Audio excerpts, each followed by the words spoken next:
Hello, welcome to cook and take. നമ്മൾ വന്നിരിക്കുന്ന ഒരു നല്ല നെല്ലിക്ക ചമ്മന്തിയുടെ വീഡിയോ ആയിട്ടാണ്. വളരെ ടേസ്റ്റി അതുപോലെ തന്നെ നല്ല ഹെൽത്തി ആയിട്ടുള്ളൊരു ചമ്മന്തിയാണ്. ഇത് ഉണ്ടാക്കുന്നത് എങ്ങനെയാണെന്ന് നോക്കാം. ആദ്യം തന്നെ ഞാനൊരു ചെറിയ നെല്ലിക്ക എടുത്തിട്ടുണ്ട്. അത് കഴുകി വൃത്തിയാക്കിയതിന് ശേഷം അത് ചെറിയ കഷ്ണങ്ങളായിട്ട് കട്ട് ചെയ്തെടുക്കുക. പിന്നെ ഒരു ചെറിയ കഷ്ണം ഇഞ്ചിയുണ്ട്. പിന്നെ ഉള്ളി, ചെറിയ ഉള്ളി, അതുപോലെ തന്നെ വറ്റൽമുളകും ജസ്റ്റ് ഒന്ന് അടുപ്പിൽ കാണിച്ചിട്ടൊന്ന് ചൂടാക്കി എടുത്തിട്ടുണ്ട്. പിന്നെ ഒരു ചെറിയ കഷ്ണം പുളിയും കൂടി എടുത്തിട്ടുണ്ട്. ഈ വറ്റൽമുളകും അതുപോലെ തന്നെ ഉള്ളിയും നമ്മൾ ഫ്ലെയിമിൽ കാണിച്ചിട്ട് നന്നായിട്ടൊന്ന് ചൂടാക്കി എടുക്കുമ്പോൾ നല്ലൊരു ടേസ്റ്റാണ്. നമുക്കിതെല്ലാം മിക്സിയുടെ ജാറിലേക്ക് ഇട്ട് കൊടുക്കാം. മിക്സിയുടെ ചെറിയ ജാറിലേക്ക് നെല്ലിക്കയും അതുപോലെ തന്നെ ഇഞ്ചിയും ഉള്ളിയും അതുപോലെ വറ്റൽമുളകും ഇട്ട് കൊടുക്കാം. പിന്നെ ചെറിയ കഷ്ണം പുളിയും കൂടി ഇട്ടിട്ട് നന്നായിട്ടൊന്ന് ക്രഷ് ചെയ്തെടുക്കാം.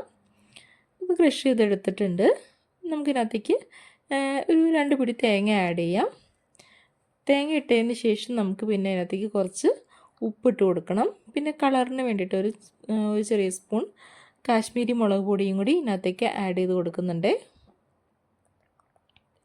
ഇതെല്ലാം കൂടി ചേർത്ത് നന്നായിട്ടൊന്ന് മിക്സിയിലിട്ട് വെള്ളമൊന്നും ചേർക്കാതെ അരച്ചെടുക്കുക. എന്നിട്ട് നമുക്കിങ്ങനെ കൈ വെച്ചിട്ട് ഇങ്ങനെ ഉണ്ടയാക്കിയിട്ട് കൊടുത്തു കഴിഞ്ഞാൽ നല്ല ടേസ്റ്റ് ആയിട്ടുള്ള നെല്ലിക്ക ചമ്മന്തി റെഡിയാണ്. എല്ലാവരും ഒന്ന് ട്രൈ ചെയ്ത് നോക്കണേ. വളരെ ടേസ്റ്റിയും അതുപോലെ തന്നെ ഹെൽത്തി ആയിട്ടുള്ള ഒരു ചമ്മന്തിയാണ് കേട്ടോ. വീഡിയോ ഇഷ്ടമാവുകയാണെങ്കിൽ ലൈക്ക് ചെയ്യാനും ഷെയർ ചെയ്യാനും സബ്സ്ക്രൈബ് ചെയ്യാനും മറക്കല്ലേ. താങ്ക്